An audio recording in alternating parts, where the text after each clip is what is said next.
Coucou tout le monde! Eh bien écoutez, suite à plusieurs de vos demandes, eh bien aujourd'hui on se retrouve pour que je vous présente les poteries que j'ai réalisées en 2023. Alors je vous rappelle que c'est 2023, c'était l'année où j'ai commencé la poterie, je n'en avais jamais fait avant. Et c'est vrai que c'est quelque chose qui m'a énormément plu. J'ai beaucoup aimé faire ça parce que bon, vous savez que je suis quelqu'un qui aime bien tout ce qui est assez manuel. Mais là, de faire les choses avec ses mains, de travailler la terre, franchement, c'est quelque chose qui me plaît énormément. Donc, eh bien, écoutez, je vais vous partager tout de suite mes premiers essais de 2023.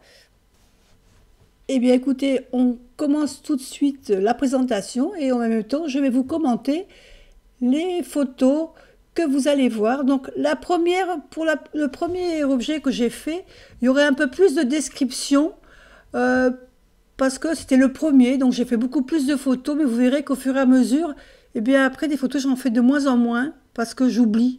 Je suis tellement dans mon truc que j'oublie de faire les photos. Allez, on passe tout de suite à la présentation des objets. Alors, le premier objet, voilà, c'était quelque chose que je voulais offrir à ma fille, et donc j'ai décidé de lui faire un vase pour ses 40 ans. Alors ici, on voit c'est la première chose que j'ai fait, c'est le pied de vase. Donc j'ai pris un pain de terre et je l'ai ensuite aplati, travaillé pour en faire une plaque un peu plus, pour en faire une plaque assez enfin fine, pas trop fine parce qu'il fallait quand même qu'il y ait de l'épaisseur. Et je l'ai roulé autour d'un plastique pour garder la forme un peu ronde du vase parce que le temps que la terre sèche, euh, il faut attendre. Donc, comme la terre est assez molle au départ, eh bien, il faut donner la forme et le mettre sur quelque chose pour que la forme reste. Sinon, la terre, elle tombe. Ensuite, je me suis attaquée au vase lui-même. Donc, j'ai pris la forme d'une grande coupe. Et ensuite, je me suis attaquée alors à faire des fleurs. Et ces fleurs, vous voyez, au fur et à mesure que je les faisais, je les collais sur le tour du haut de mon vase. Alors évidemment, je ne vous ai pas fait les photos de chaque étape parce que, comme je vous l'ai dit, quand je suis dans mon truc de fabriquer, je ne pense pas à faire toujours les photos. Donc là, j'ai fait toutes les feuilles, les fleurs. Ensuite, une fois qu'elles sont collées, je fais le détail des fleurs euh, voilà, pour donner un peu plus de vivant à ces fleurs. Ensuite, il faut que j'assemble le pied et le haut du vase.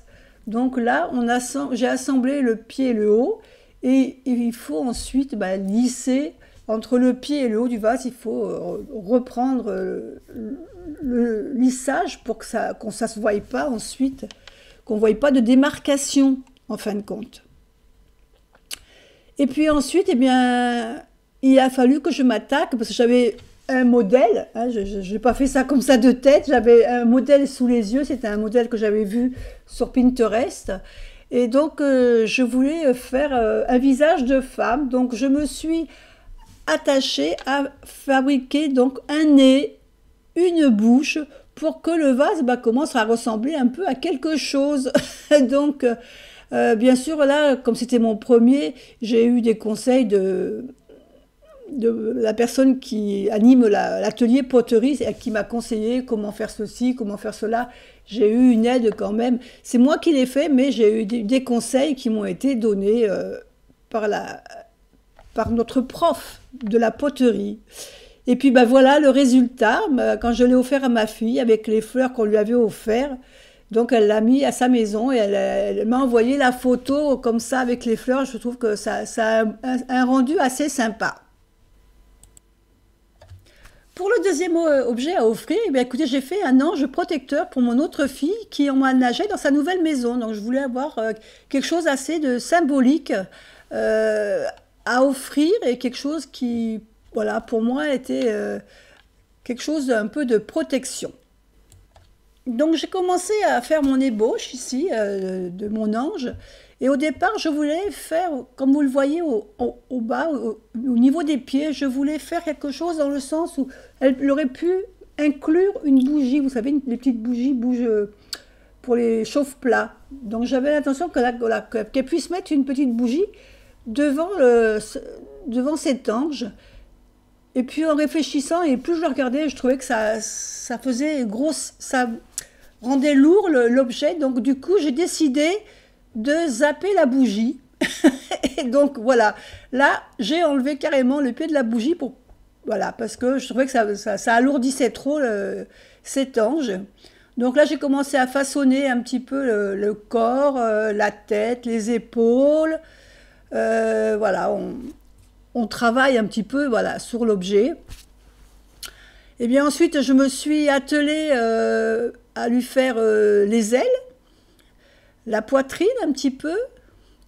Euh, et puis il a fallu que j'ai fignolé un petit peu un semblant de chevelure pour voir un peu ce que ça pouvait donner.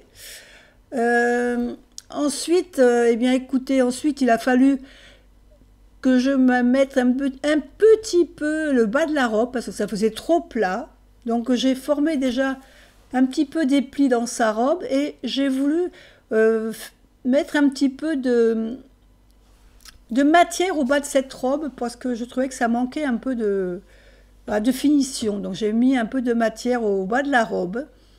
Et puis ensuite, eh bien, je me suis attelée à lui mettre une chevelure. Donc j'ai fait les cheveux. Et quand j'ai terminé les cheveux, eh bien, quand tout ça est terminé, il y a une chose que vous ne verrez pas là, mais il faut ensuite couper la statue en deux. Pourquoi, vous allez me dire? Bah, tout simplement parce qu'il faut la vider à l'intérieur, il faut qu'elle soit creuse, parce que si on ne la creuse pas, à la cuisson, si jamais il y a des petites bulles d'air à l'intérieur de la pâte, eh bien notre sculpture, elle explose dans le four, et quand on ouvre le four, il n'y a plus rien, que des petits morceaux de partout. Donc je vous assure que c'est un grand moment quand on coupe notre statue en deux, parce que franchement, on se demande si on va arriver à la ressouder comme il faut. Donc je l'ai bien évidée, et puis voilà, après, une fois qu'elle est terminée, elle passe à l'émaillage en deuxième cuisson, parce qu'on peut l'émailler ou pas l'émailler, c'est au choix. Mais moi j'ai voulu l'émailler. Alors je l'ai émaillé en transparent, alors que vous avez vu que le premier objet, le vase, était émaillé blanc. Là, la statue est émaillée en transparent puisque je lui ai mis des couleurs à cet ange. Donc la voilà maintenant émaillée avec ses couleurs, terminée. Et elle a rejoint le domicile de ma fille. Et apparemment, ça lui a bien plu comme, comme objet décoratif.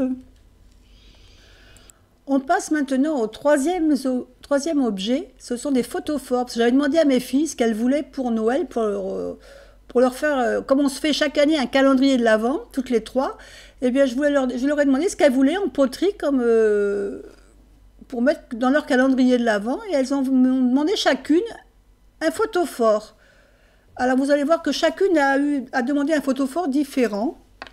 Donc la première m'a demandé un photophore en forme de maison, une petite maison pour pouvoir la mettre sur le meuble lors de Noël, voilà, de pouvoir faire une petite bougie lors de Noël.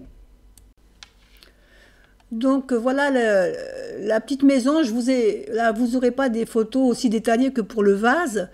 Vous avez compris que vous voyez un petit peu l'ébauche que j'ai faite, mais voilà, ça a été quelque chose d'assez simple. D'ailleurs, on me voit dans la glace, au fond, derrière, en train de travailler sur ma maison. J'essaye de faire la photo. C'est pas toujours évident parce que vous voyez qu'on est plusieurs dans l'atelier.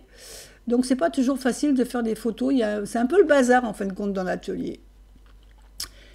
Et puis voilà, vous voyez maintenant l'autre côté de la maison. Donc, j'ai fait là, j'ai fait la porte, j'ai fait les fenêtres, j'ai fait des ouvertures. J'en ai même pas assez. Je pense qu'il aurait fallu que je fasse plus d'ouvertures au niveau des fenêtres, pour que la lumière passe mieux quand on met la petite bougie. Mais bon, c'est les premières, donc il faut se dire que ben, ça sera mieux pour le prochain.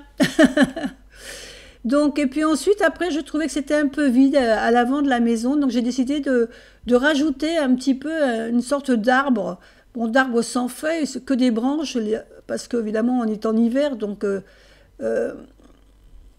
Là, ça se voit pas évidemment trop dessus, mais vous allez le voir après quand elle va être allumée, vous verrez que sur le côté, j'ai rajouté un petit arbre. Voilà, ici on voit le petit arbre. Donc ici, c'est une maison qui est émaillée en blanc. Parce que si on ne l'émaille pas, la terre, là vous la voyez grise, mais en fin de compte, quand elle est cuite, c'est un blanc cassé en fin de compte, c'est pas un blanc pur. Voilà, et comme mes filles voulaient vraiment un blanc, donc là, voilà, là on la voit bien en émaillée avec la petite loupiote à l'intérieur. Et puis j'avais fait en sorte que derrière, on puisse rentrer une petite bougie chauffe-plat, et puis j'avais marqué Joyeux Noël. Pour ma deuxième fille, elle a voulu une église. Alors elle, ça a été plus compliqué à faire. Plus compliqué, mais aussi plus long. Puisque il a fallu la faire en 2 fois. C'est-à-dire que j'ai fait une maison au départ. Et après, il a fallu que je rajoute donc la hauteur du clocher. Et puis, je voulais faire un devant différent de la première. Donc souvent, il y a des petites marches avant d'accéder à l'église. Donc j'ai fait les petites marches en plus, avec une petite soupente qui couvre le devant de l'église. J'aurais même peut-être pu la faire un petit chouïa plus grande après réflexion, mais bon.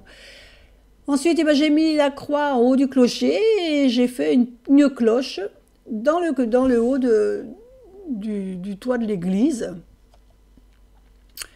Et donc, c'est pareil, cuisson et émaillage en blanc, comme pour l'autre. Et donc, voilà maintenant ma église terminée, cuite et émaillée, qui a rejoint également l'autre domicile de mon autre fille. Donc, toutes les deux, elles ont leur photophore de Noël. Et ensuite, on passe au dernier photophore que j'ai fait. Donc là, vous le verrez que terminé. Voilà, j'ai fait un ange avec un autre style, hein, un style un peu moins classique, un peu plus moderne. Enfin, voilà, ça a changé et c'était pour offrir à ma filleule aussi pour Noël. Voilà, donc je lui ai fait avec des cheveux plus longs cette fois-ci. J'ai fait l'emplacement du cœur. Et puis des petites décorations en bas de sa robe avec des étoiles, des différents symboles. Voilà, écoutez, là je lui ai envoyé parce qu'elle n'est pas sur la région PACA, elle est plutôt dans le sud-ouest, donc je lui ai envoyé et apparemment je pense que ça lui a bien convenu également, donc elle était apparemment aussi contente de son cadeau. Et bien voilà, j'ai terminé mon échantillon de poterie 2023. Actuellement, écoutez, pour 2024, j'ai attaqué un petit buste de femme. Alors cette fois-ci, ce sera pour moi. Donc j'essaierai de vous montrer petit à petit dans les vlogs mon avancée sur mon buste de femme que je vais essayer de faire. Voilà, je vous fais des gros bisous et puis je vous dis à bientôt pour une autre vidéo. Bye bye.